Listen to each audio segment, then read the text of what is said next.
5 दिनों तक चलने वाले दीपावली के महापर्व में धनतेरस का त्योहार सबसे पहले दिन मनाया जाता है।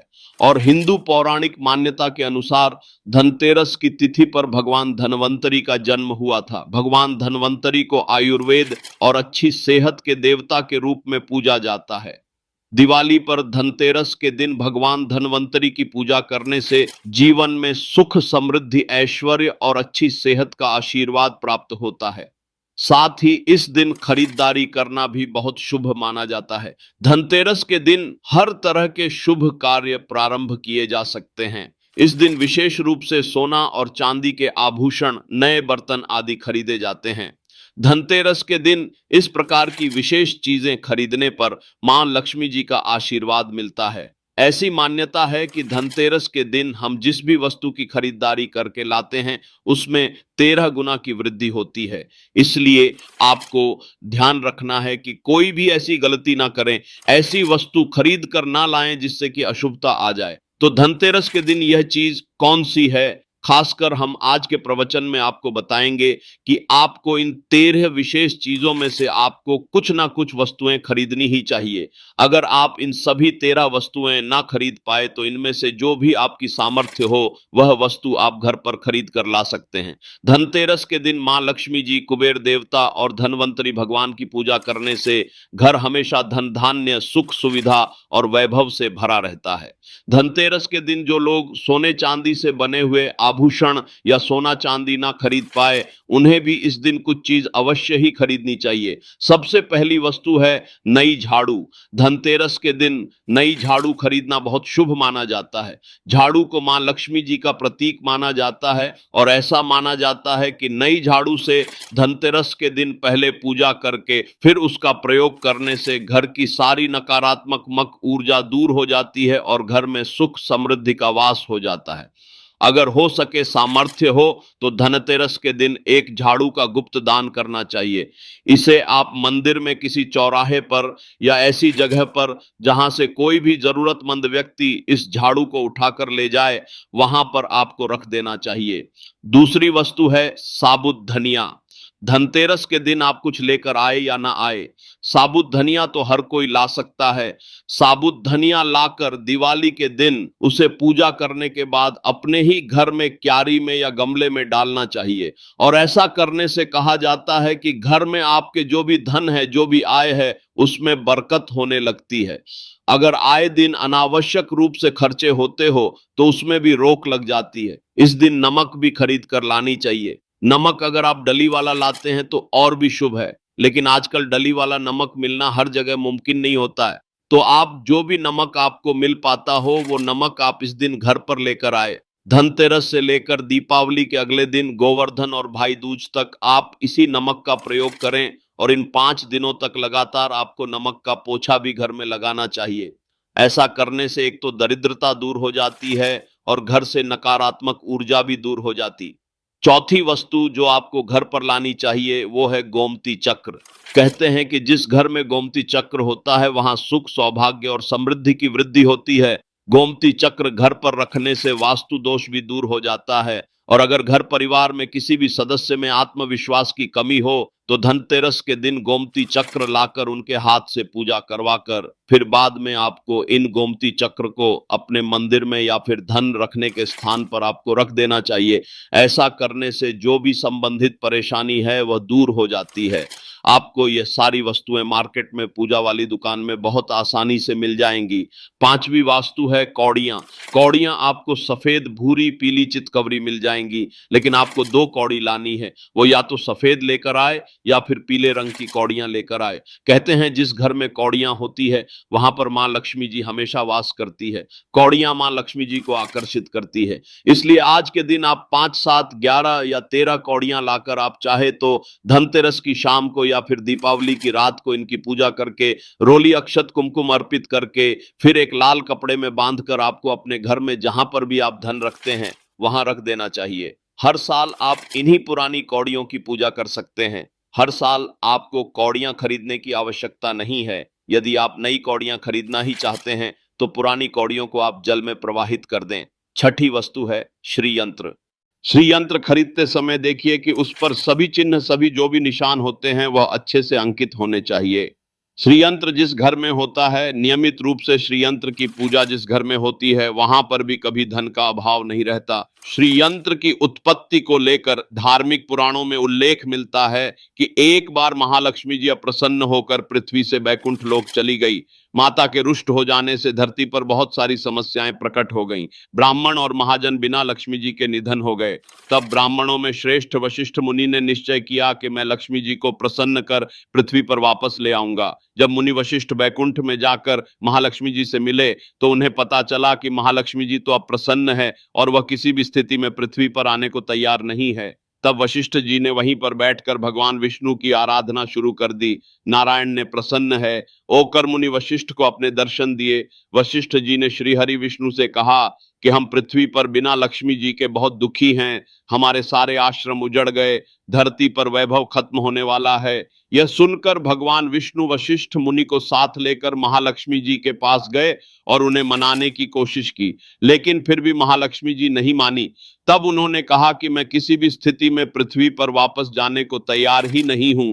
जब चारों दिशाओं में महालक्ष्मी जी के पृथ्वी पर वापस ना आने की बात फैल गई, तब देवताओं के गुरु बृहस्पति जी ने एक युक्ति सुझाई। उन्होंने कहा कि अब श्री यंत्र साधना ही एकमात्र उपाय बचा है जिसे महालक्ष्मी जी को धरती पर आना ही पड़ेगा। गुरु बृहस्पति जी के निर्देशों से श्री हरि ने धातु पर श्री यंत्र का निर्माण किया और उसे मंत्र सिद्ध प्राण प्रतिष्ठा युक्त करते हुए दीपावली के 2 दिन पूर्व धन त्रयोदशी को श्री यंत्र पर स्थापित करके विधि विधान से उसका पूजन किया।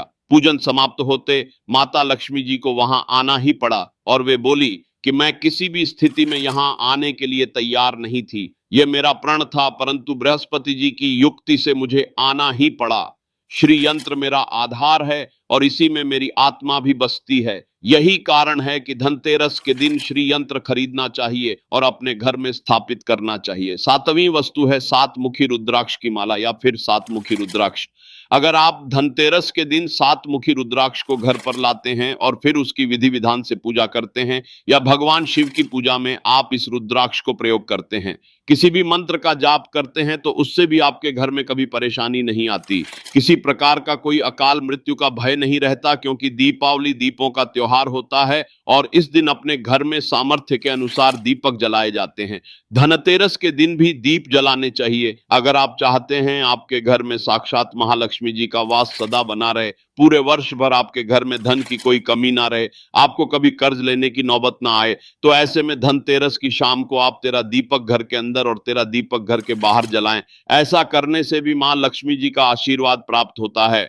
और धनतेरस के दिन 8वीं जो वस्तु है वह आपको मिट्टी के दीपक जरूर खरीद कर लाने चाहिए। मिट्टी के दीपक आप अपने सामर्थ्य के अनुसार खरीद कर लाने चाहिए। अगर हो सके तो किसी जरूरतमंद को, जहां पर धन का भाव हो, ऐसे घर में आप मिट्टी के दीपक का तेल सहित और बाती सहित रुई सहित दान भी कर सकते हैं।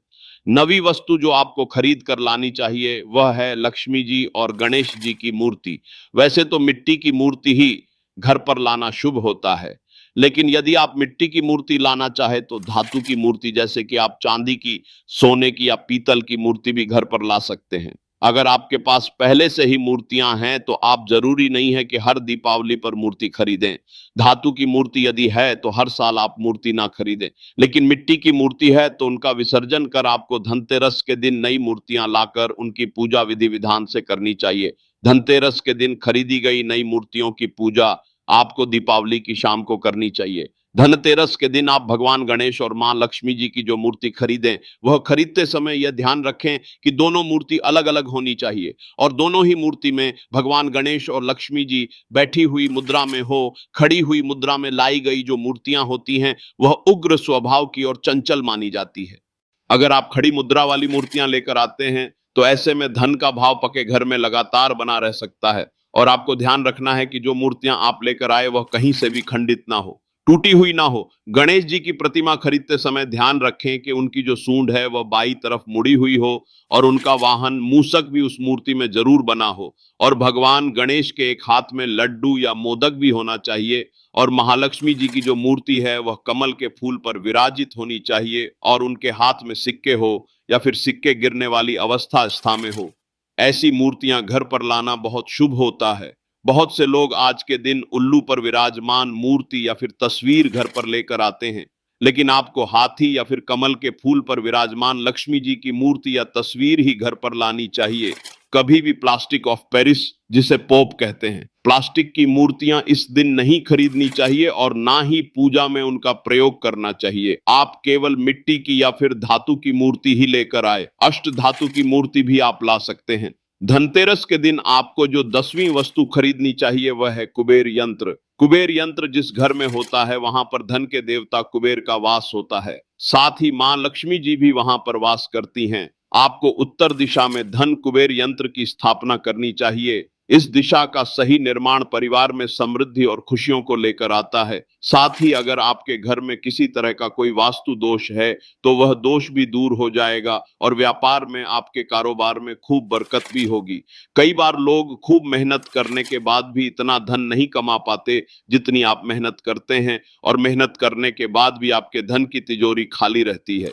तो उसे पूरा साल भरा रखने के लिए आपको धनतेरस के दिन और दिवाली के दिन कुबेर यंत्र की विधि विधान से पूजा भी करनी चाहिए। कुबेर देवता के मंत्र ओम यक्षराज विद्महे धीमहि तन्नो कुबेर प्रचोदयात का कम से कम एक माला या 51 बार जाप करना चाहिए। 11वीं वस्तु है सोने चांदी के आभूषण या फिर सिक्का। अपनी सामर्थ्य के अनुसार आपको आज के दिन सोने चांदी के आभूषण या फिर कोई भी चांदी का सिक्का खरीदना चाहिए और उसकी भी पूजा आपको करनी चाहिए। यदि आपकी सामर्थ्य ना हो तो आप सोने चांदी के आभूषण या सिक्के की बजाय मिट्टी के बर्तन या एक चम्मच भी आज के दिन खरीद कर घर लाते हैं तो इससे भी आपके घर में पूरे साल खूब बरकत होती है।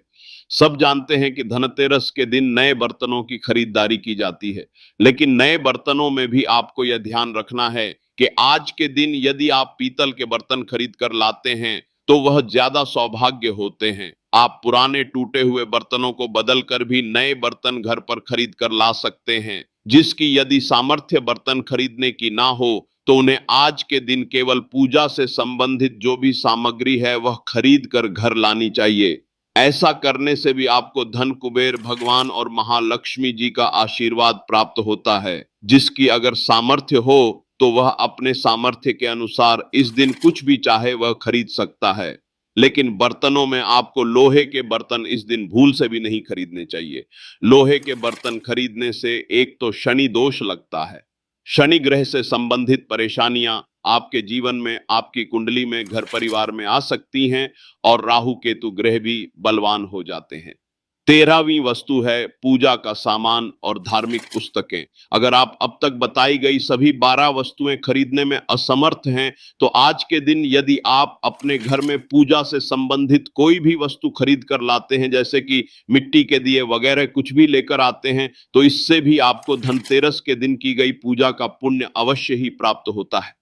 अगर आपको पूजा से संबंधित कोई सामान लाना है, जैसे कि रोली, अक्षत, कुमकुम, कलावा या फिर कोई भी सामान, लौंग, इलायची, पान, सुपारी, बताशा, तो वह भी आप खरीद कर ला सकते हैं। इसके अलावा आप धार्मिक पुस्तकों में, जैसे कि व्रत कथाएं हैं या फिर पूरे हफ्ते पढ़ने वाले जो व्रत त्योहार हैं, आरती की किताब है, और अगर आप पढ़ते हो तो आप पुराण भी अपने घर पर ला सकते हैं। और पुराण घर पर लाने के बाद जब भी आपको समय हो तो खुद भी पढ़ना चाहिए और दूसरों को भी पढ़कर सुनाना चाहिए। यह आपको समय, सारी वस्तुएं, यदि आप इनमें से कुछ भी या सारी वस्तुएं भी खरीद कर लाते हैं तो उससे कहा जाता है कि आपके घर में पूरे वर्ष महालक्ष्मी जी की कृपा बनी रहती है। घर में कभी भी आपको कर्ज लेने की स्थिति नहीं आएगी। आप जितना भी कमाएंगे उसमें आपको 13 गुना की वृद्धि मिलेगी। अगर आज के प्रवचन में दी गई जानकारी आपको पसंद आए और रोज ऐसे ही प्रवचन सुनने के लिए अपने चैनल को सब्सक्राइब करें।